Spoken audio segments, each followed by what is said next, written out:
So magkano po ang kontrata nyo rito? Halos. So guys, nandito po tayo sa isang bahay na 2-story house. So sa mga nagre-request po na mag-feature tayo ng 2-story, ito po napakaganda, elegant finish. So nandito po mismo yung owner na siyang nag-invite sa atin para ma-feature itong bahay niya. Kaya isa-isahin natin at interviewin din natin si owner para makuha natin yung kanyang detalye dito sa pagpapagawa niya ng bahay na ito. Ito po, pasok tayo sa loob. Nakikita natin yung loob dito. At saka kung magkano ang kontrata dito, yun ang pinakamaganda. At sa mga nagre-request po ng 2-story house, ito napakaganda po nito. Ito po, pasukin natin at kausapin natin si owner. Ayan o. So yun yung mga glass windows niya, napakaganda. Ayan yung mga wall lamps, bricks design, ayan, napakaganda. So ito po na nasa labas. Ayan, so ito pasok tayo.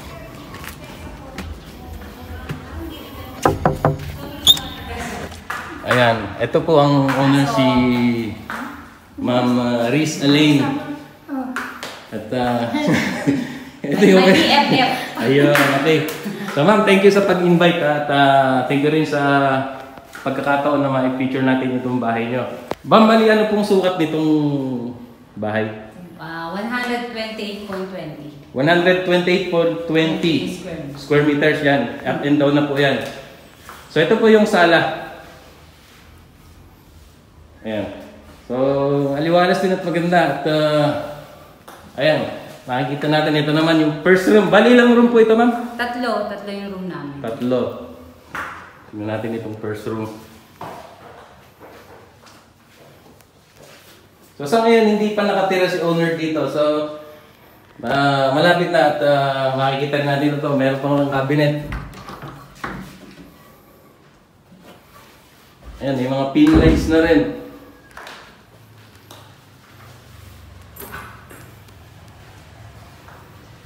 So dito tayo sa part ng kitchen. So bali ito yung CR. Ayun o, ganda o.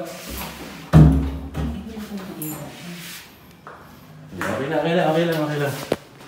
So papakita lang natin ang style niya. So ito from the kitchen.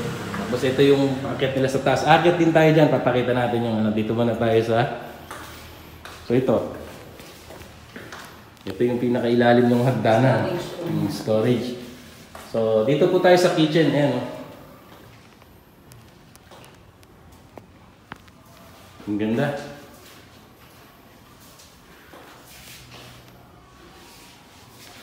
So ito yung dining area. So ito po yung setup at style ng kisame nila. At ayan nga, may pin lights. Nakahang po yung pinaka ano niya.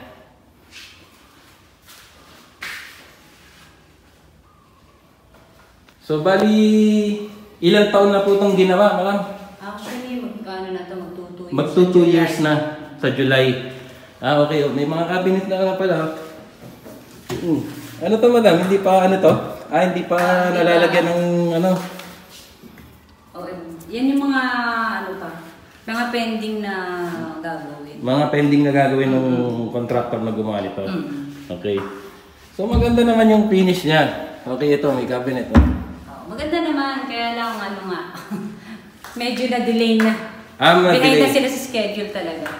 Okay, so ibig sabihin ito, sa contract nyo? Nakalagay lang kasi sa contract is 360 working days. Working days, so let's say 1 year. So ngayon, magto 2 years na nitong ano, so sabihin natin mahigit sa taon na ganyan. So ito pa yung... Yan na lang, yan. Ito na ba yung pinaka ano niya? Yan ang step niya, pero paint na lang naman ang kulang. Okay. So dito tayo sa taas. Ayun, nakakalula.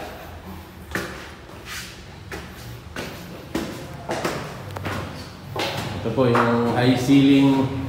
Meron na siyang mga parang mga jellyfish Yes. Ano lang yan? Puro Lazada yan. Lazada lahat ng ilo na yan. Okay. So okay na pala ito. Ito na, nag-ground. So, dito tayo sa... Master. Ito, pinaka-master's bedroom. Yun.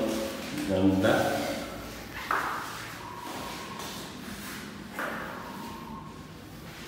So, okay naman na pala. Pwede ko lagyan na yun. Kasi dahil ako sa mga para may extra cabinet pa. Pwede. Hindi ka meron pa rin. Tapos ito, closet. Walking closet. Okay. So, ito yung master's bedroom. Tapos ito yung closet, walk-in closet. And then ito Nakita ang force. supporting that. May supporting.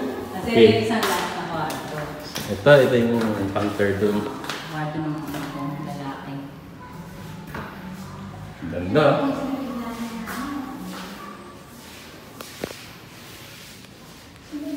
So, maganda. Maliwalas naman at maganda rin yung setup ng pagkakagawa. Nandito tayo ngayon sa second floor. So, ayan o.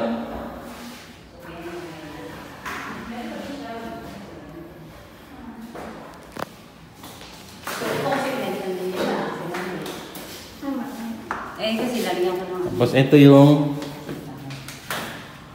Wow! Ganda oh.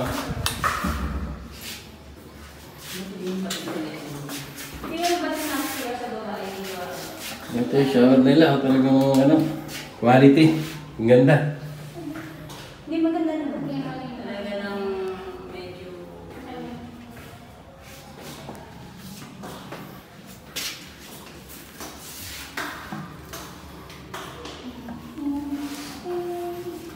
So yan mula po sa labas at ito nga pagpasok natin sa loob nakita natin. Okay naman po yung ano niya, finish. So ang ano lang ni owner is delay lang yung contractor sa kanilang napag-usapan na date kung kailang matatapos or sa turnover mismo.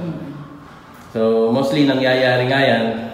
So syempre medyo disappointed lang si owner. Syempre expected na ganito na matatapos tapos hindi naman mangyayari. Pero okay naman po yung trabaho nila, maganda. Quality, panalo naman. Yun lang nagkakatalo sa talagang ano. Sa pagtatapos lang. Pagtatapos lang, okay. So, kahit sino naman, syempre, kahit sino naman nagpapagawa, madidisappoint, syempre. Magto 2 years na pala, this July. Kasi kung talagang upa ka, talo na kami sa upa. Yun, okay. So, ayan, 120 square meters up and down. Ayan, 2-story house. Masasabi na rin nating elegant finish. Yun lang, hindi pa tapos. Okay. So, isa na lang pong lesson sa mga nagpapakontrata na makipag-deal ng maayos at makipag-usap ng masinsinan na kung kailan talaga matatapos. Kasi mostly, nangyayari talaga ganito kagaya nung kay Ma'am Riz na magto 2 years na, nandyan marami pa rin pending na trabaho. Although ito'y nakikita natin tapos na, pero kung sisiyasatin natin marami pang tatrabahuhin. Ang ano nga dito is bayad na. Bayad na to, madam ha? Oo, bayad na. So magkano po ang kontrata nyo rito? Halos 3.6. 3.6 million. Pinagpawisan ako ha. So, yun nga, 3.6 million pero hindi pa siya tapos.